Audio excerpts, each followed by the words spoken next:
was not cold. But at my age one takes no risks, Poirot was wont to declare. His eyes held a reflective, sleepy pleasure. The escargot de la vieille grand-mère had been delicious. A real find, this dingy little restaurant. Meditatively, like a well-fed dog, Hercule Poirot curled his tongue round his lips. Drawing his handkerchief from his pocket, he dabbed his luxuriant moustaches. Yes, he had dined well. And now what? A taxi, passing him, slowed down invitingly. Poirot hesitated for a moment, but made no sign. Why take a taxi? He would in any case reach home too early to go to bed. Alas, murmured Poirot to his moustaches, that one can only eat 3 times a day. For afternoon tea was a meal to which he had never become acclimatized. If one partakes of the 5 o'clock, one does not, he explained, approach the dinner with the proper quality of expectant gastric juices. And the dinner, let us remember, is the supreme meal of the day. Not for him either the mid-morning coffee. No. Chocolate and croissant for breakfast, déjeuner at 12:30, if possible, but certainly not later than 1 o'clock, and finally the climax, le dîner. These were the peak periods of Hercule Poirot's day. Always a man who had taken his stomach seriously, he was reaping his reward in old age. Eating was now not only a physical pleasure, it was also an intellectual research, for in between meals he spent quite a lot of time searching out and marking down possible sources of new and delicious food.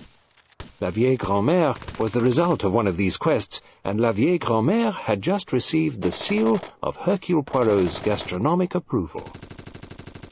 But now, unfortunately, there was the evening to put in. Hercule Poirot sighed. If only, he thought, Sir Cher Hastings were available. He dwelt with pleasure on his remembrances of his old friend. My first friend in this country, and still to me the dearest friend I have. True, often and often did he enrage me, but do I remember that now? No.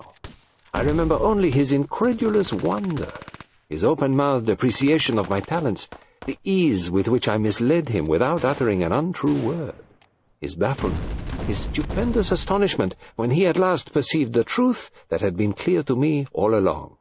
Ce cher ami. It is my weakness, it always has been my weakness to desire to show off. That weakness Hastings could never understand. But indeed, it is very necessary for a man of my abilities to admire himself, and for that one needs stimulation from outside. I truly cannot sit in a chair all day reflecting how truly admirable I am. One needs the human touch. One needs, as they say nowadays, the stooge. Hercule Poirot sighed. He turned into Shaftesbury Avenue. Should he cross it and go on to Leicester Square and spend the evening at a cinema? Frowning slightly, he shook his head. The cinema, more often than not, enraged him by the looseness of its plots, the lack of logical continuity in the argument. Even the photography, which, raved over by some, to Hercule Poirot seemed often no more than the portrayal of scenes and objects so as to make them appear totally different from what they were in reality. Everything, Hercule Poirot decided, was too artistic nowadays. Nowhere was there the love of order and method that he himself prized so highly, and seldom was there any appreciation of subtlety. Scenes of violence and crude brutality were the fashion, and as a former police officer, Poirot was bored by brutality.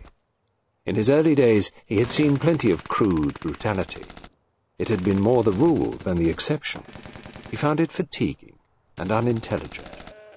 The truth is, Poirot reflected as he turned his steps homeward, I am not in tune with the modern world, and I am, in a superior way, a slave as other men are slaves. My work has enslaved me just as their work enslaved them. When the hour of leisure arrives, they have nothing with which to fill their leisure. The retired financier takes up golf. The little merchant puts bulbs in his garden. Me, I eat. But there it is. I come round to it again. One can only eat 3 times a day, and in between are the gaps. He passed a newspaper seller and scanned the bill. Result of McGinty trial. Verdict.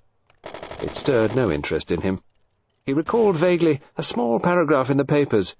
It had not been an interesting murder. Some wretched old woman knocked on the head for a few pounds, all part of the senseless, crude brutality of these days. Poirot turned into the courtyard of his block of flats. As always, his heart swelled in approval. He was proud of his home. A splendid, symmetrical building.